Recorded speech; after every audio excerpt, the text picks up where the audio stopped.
माननीय लोकसभा अध्यक्ष आदरणीय श्री ओम जी बिरला जी। आज कृषि महोत्सव के अंदर पधारे भारत सरकार के कृषि राज्य मंत्री, बाड़मेर में किसान के बेटे माननीय श्री कैलाश चौधरी जी, केंद्र सरकार में ग्रामीण विकास के पूर्व मंत्री रहे, वर्तमान में कृषि और पशुपालन मंत्री, खुद किसान के बेटे हैं श्री लालचंद जी कटारिया साहब, राजस्थान के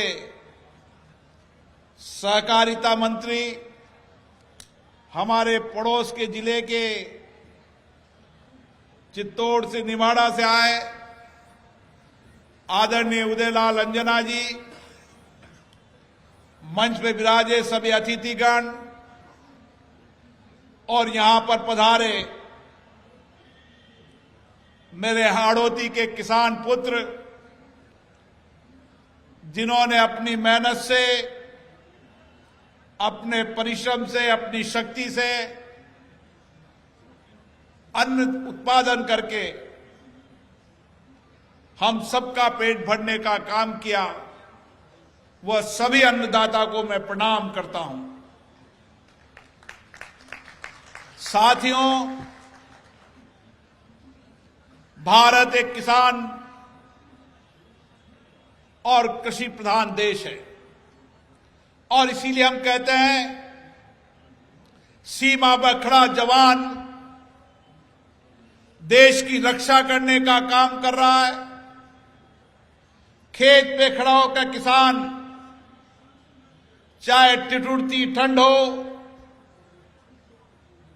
तपती गर्मी हो, बरसात हो, अन्नदाता के रूप में अन्न उत्पादन कर कर इस भारत को कृषि पर आत्मनिर्भर बनाने के अपने लक्ष्य और संकल्प को पूरा कर रहा है। इस 75 वर्ष की लोकतंत्र की यात्रा में हमने भारत के अंदर कृषि क्षेत्र में व्यापक परिवर्तन किए हैं। एक समय था जब भारत के अंदर हमें कृषि के खाद्यान्न, खाने के गेहूं से लेकर चीजें दुनिया के विकसित देशों से मंगानी पड़ती थी, लेकिन आज भारत के इन्हीं किसानों ने जय जवान जय किसान के नारे के साथ हरित क्रांति करने का काम किया और आज हम अन्न उत्पादन में दुनिया के अंदर सबसे बड़े देश के रूप में हैं। लेकिन हमारा संकल्प, हमारा कार्य भी पूरा नहीं हुआ है। हमें अनवरत और प्रयास करने की आवश्यकता है। हमने कृषि में कई परिवर्तन किए, नवाचार किए हैं, लेकिन इस बदलते परिप्रेक्ष्य के अंदर, नए नवाचार के अंदर हमें दुनिया के अंदर एग्रीकल्चर के अंदर श्वेत क्रांति के रूप में, दूध उत्पादन के रूप में, मछली उत्पादन के रूप में, अन्य क्षेत्रों के अंदर दुनिया के अंदर हमारी आधुनिक विरासत का उपयोग करते हुए नए आधुनिक तंत्र का उपयोग करते हुए हमें दुनिया के अंदर सबसे अग्रिम पंक्ति का देश बनना है। और मेरा दावा है, दुनिया के अंदर भारत की आर्थिक स्थिति की मजबूत अगर रीढ़ की हड्डी है तो मेरे किसान भाई हैं। मैंने देखा था कोरोना के समय जब देश के अंदर लॉकडाउन था, किसान का बेटा शहर में नौकरी करता था, 15,000 20,000 की नौकरी करता था, जब दुकान बंद हो गए, प्रतिष्ठान बंद हो गए, लॉकडाउन हो गया, तो गांव से गया सीधा अपने खेत खलियान में और वहां पर 2 राउंड के रोटी का इंतजाम उसका वहां पे। यह अन्नदाता की ताकत है कि हर सेक्टर के अंदर उत्पादन कम हो गया, लेकिन कोरोना जैसी वैश्विक महामारी के अंदर इस भारत के किसान ने अन्नदाता के रूप में अन्न उगाकर पेट भरने के अन्न की कोई कमी नहीं आने दी, बल्कि 80 करोड़ लोगों को भारत के प्रधानमंत्री जी ने अन्न निःशुल्क देकर पेट भरने का काम किया, तो मेरे किसान भाइयों के कारण किया। लेकिन साथियों, अभी हमें और परिवर्तन के दौर पर करना है। यह बदलता भारत है, और बदलता भारत और आत्मनिर्भर भारत कब बनेगा? जब हमारे किसान दुनिया के अंदर हो रहे नवाचार, नई तकनीकी, नई कृषि परंपराएं, उन परंपराओं का उपयोग करते हुए कम जमीन पर ज्यादा उत्पादन, लागत कम, और फिर उत्पादन के बाद उसका प्रोसेस कर कर, उसका वैल्यू एडिशन कर कर देश और दुनिया के बाजार में बेचने का काम जब तक हमारा किसान पूरा नहीं कर लेगा, जब तक हमारा अनवरत काम चलता रहेगा। और इसीलिए आज मैं दिल्ली के अंदर जब कृषि मेला देखने गया, तो उस समय मेरे साथ कैलाश जी थे। मैंने कहा, ये हर किसान को पता होना चाहिए कि हमारा जो नौजवान है, जो नया स्टार्टअप जिसने बनाया है कृषि के अंदर, जिसकी बौद्धिक क्षमता, रिसर्च की, इनोवेशन की जो क्षमता है, उसका उपयोग देश और प्रदेश कर किसान को मिलना चाहिए। और मैंने आज देखा स्टार्टअप के रूप में, अब आप एक एक जगह जाएंगे तो आप देखेंगे कि किस तरीके से इन स्टार्टअपों के माध्यम से हमने जहां पर लागत को कम करने का काम किया है, वहां उत्पादन बढ़ाने का काम किया है, उत्पादन के बाद, प्रोसेसिंग के बाद उसका वैल्यू एडिशन करने का काम किया है। यह हाड़ौती वह धरती है जहां की जमीन सबसे उपजाऊ है। यहां पर चंबल नदी है, पार्वती है, काली सिंध है। जितना पानी भारत के अंदर किसी इलाके में होगा, उससे ज्यादा पानी यहां पर है, लेकिन आधुनिक खेती करने की परंपराएं कम है। यहां का धनिया देश में, दुनिया के अंदर महक फैलाता है। यहां बासमती का चावल, जब मैं नीदरलैंड गया तो मैंने पूछा सबसे बढ़िया चावल कौन सा है, तो उन्होंने कहा राजस्थान में बूंदी से। मेरा सीना गर्व से उछला। मैं जब दुबई में गया तो मैंने मसाला इंडस्ट्री वालों से पूछा कि धनिया कहां से आता है, कि धनिया तो कई जगह से आता है, लेकिन जो महक और चमक है वो कोटा रामगंज मंडी की है। यह हमारी ताकत है, यह हमारा लहसन, जो दुनिया के अंदर सबसे बढ़िया लहसन पैदा होता है, लेकिन कभी किसान को मिलता है 80 रुपया, कभी मिलता है 8 रुपया।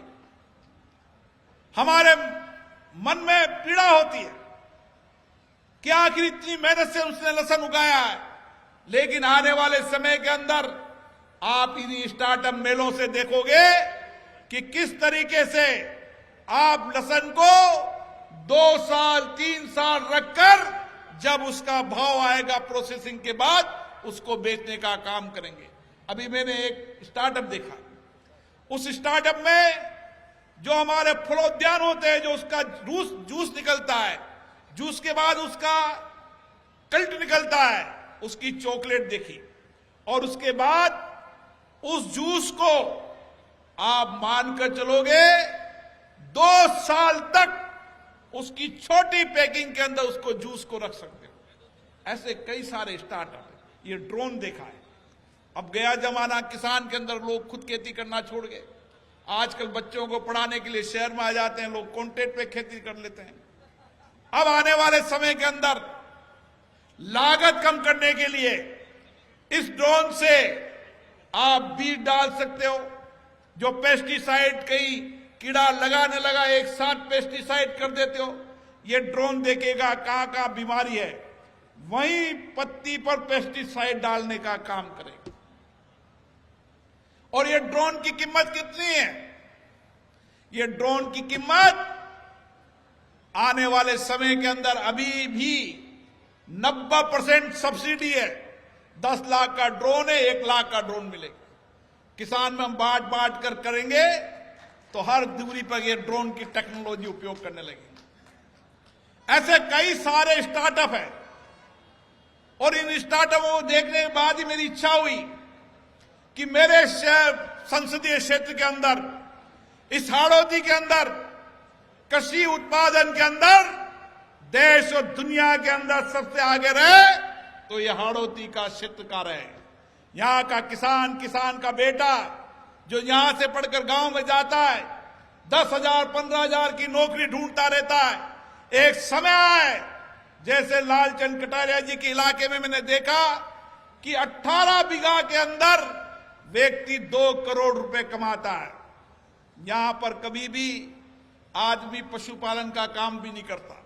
यहां पर घास चराने बाड़मेर से आपके लोग आते हैं, लेकिन यहां का व्यक्ति पशुपालन नहीं करेगा। मैंने पिछली बार पशुपालन किसान क्रेडिट कार्ड भी लगाया था, वित्त मंत्री जी आई थी। उस समय मैंने कहा था एक दिन समय लगेगा, लेकिन इस इलाके के अंदर श्वेत क्रांति लेकर ही आएंगे।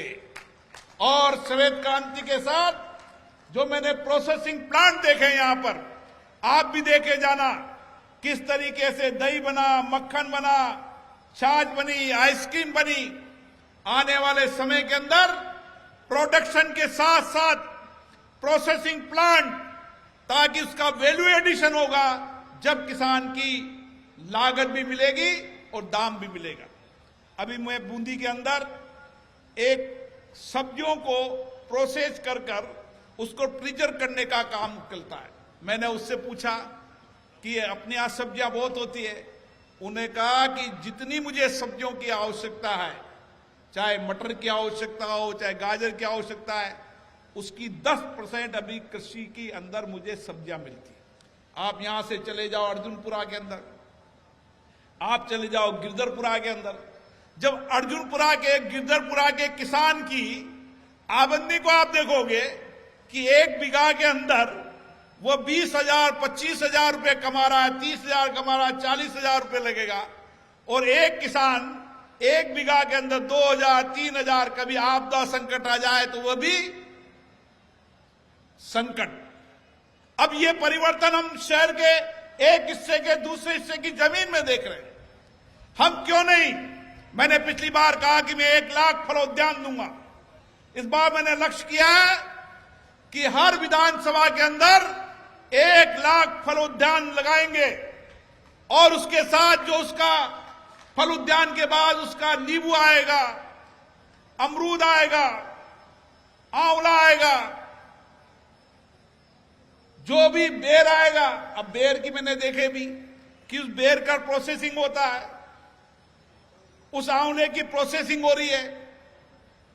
ये सब प्रोसेसिंग के साथ अगर हम फलोद्यान करने लगेंगे, मेड़ पर पेड़ लगाने लगेंगे, तो आमदनी बढ़ेगी।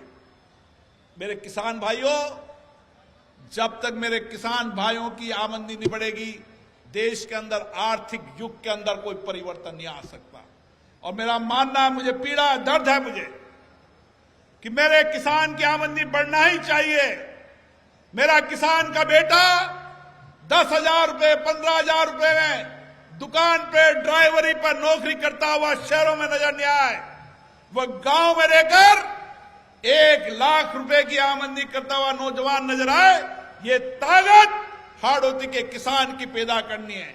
मुझे लगता है कि कई बार मैं सपना देखता हूं, लेकिन सपनों को सच करने के लिए उतनी ऊर्जा भी है, उतना सहयोग भी आपका है।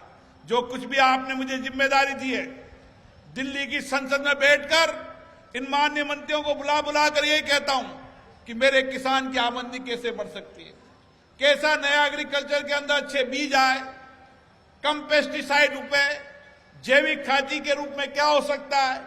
इन सब से चर्चा करने के बाद जो परिणाम निकलता है, उसके लिए किसान मेला लगाते हैं। इसलिए आने वाले समय के अंदर मेरा आपसे ये निवेदन है कि ये स्टार्टअपों को देख कर जाएं, कृषि वैज्ञानिक आए उनके प्रशिक्षण को समझें, क्या नया बीज आया है, कितनी पेस्टिसाइड लगाना चाहिए, कैसे अपनी मिट्टी की जांच करना चाहिए, ये सारे काम हमें सीख कर जाना है। इसलिए आप सबसे निवेदन है, आज भी है, कल भी है, कल हमारे कृषि मंत्री नरेंद्र सिंह जी तोमर भी आएंगे। हर किसान हर नई चीज का अपने प्राकृतिक रूप से, जो उसने परंपरागत रूप से खेती की है, उस परंपरागत खेती और आधुनिक खेती को मिलाकर नए आविष्कार करने का काम करें और उदाहरण पेश करें। दुनिया के लोग, देश के लोग हाड़ौती के खेतों को देखने आए, ये सपना मैं देखना चाहता हूं। हम पशुपालन के रूप में डेयरी को देखने आए, ये मैं देखना चाहता हूं। डेयरी के बाद प्रोसेसिंग प्लांट, उसके बाद अन्न का उत्पादन हो, उसके बाद अन्य उत्पादन हो, उसके वैल्यू एडिशन के काम को देखने के लिए दुनिया के लोग यहां पर आए। जो भी देश और दुनिया में कहीं जाता हूं, मैं पिछली बार जब मैक्सिको गया तो मैंने मेरे एम्बेसडर से कहा मुझे कृषि विज्ञान केंद्र जाना है, क्योंकि मैक्सिको के अंदर पहली बार गेहूं की नई बीज का उत्पादन की आविष्कार हुआ था। मैंने मैक्सिको गया तो उस मैक्सिको के अंदर, उस अन्न के अंदर गेहूं की नई बीज पैदा करने वाला व्यक्ति कौन था? वह था भारत का वैज्ञानिक, जो आजाद हिंद फौज का एक सैनिक था, जहाज में बैठकर गया था कुली के रूप में, और कैलिफोर्निया होते हुए मैक्सिको की यूनिवर्सिटी के अंदर सबसे बड़ा वैज्ञानिक और डायरेक्टर बना। यह भारत की ताकत है, और यही भारत की ताकत मैंने दुनिया के अंदर देखी है। दुनिया के जितने भी देश में चले जाओ, चाहे ऑस्ट्रेलिया में चले जाओ, चाहे कनाडा में चले जाओ, वहां किसान मिलेगा तो भारत का मिलेगा। इसलिए भारत के किसान की ताकत बहुत बड़ी है, भारत के किसान की ऊर्जा बहुत है, काम कठिन परिश्रम की ताकत है। इसलिए किसान भाइयों यहां पर आए, कल अपने भाइयों को और लेकर आओ, हर स्टार्टअप पे जाओ, हर स्टॉल पे जाओ, चीजों को समझो, और जो समझ में आए उसको कैसे आज से उपयोग करना चाहते हैं, मैं आपके साथ हूं। पैसे धन की कोई कमी नहीं आएगी। हम सब मिलकर यहां पर नए स्टार्टअप के माध्यम से आधुनिक नई खेती कर कृषि विज्ञान के रूप में, कृषि केंद्र के रूप में एक नया युग की शुरुआत करेंगे। आप सभी को बहुत बहुत धन्यवाद। विशेष रूप से कैलाश जी को तो हमारे मित्र हैं, लेकिन मैं लालचंद कटारिया जी को और विशेष रूप से उदयलाल अंजना जी को धन्यवाद दूंगा कि उन्होंने भी एक सोच बनाई है कि आने वाले समय हर ग्राम पंचायत पे गोडाउन होगा। हम पंचायत के सहयोग हम करेंगे ताकि हम यहाँ पर गोडाउन को संचित कर जब माल की कीमत कम हो, जब गोडाउन में रखो, जब ज्यादा हो तब उसको बेचने का काम करो। आप सभी को बहुत बहुत धन्यवाद। जय हिंद।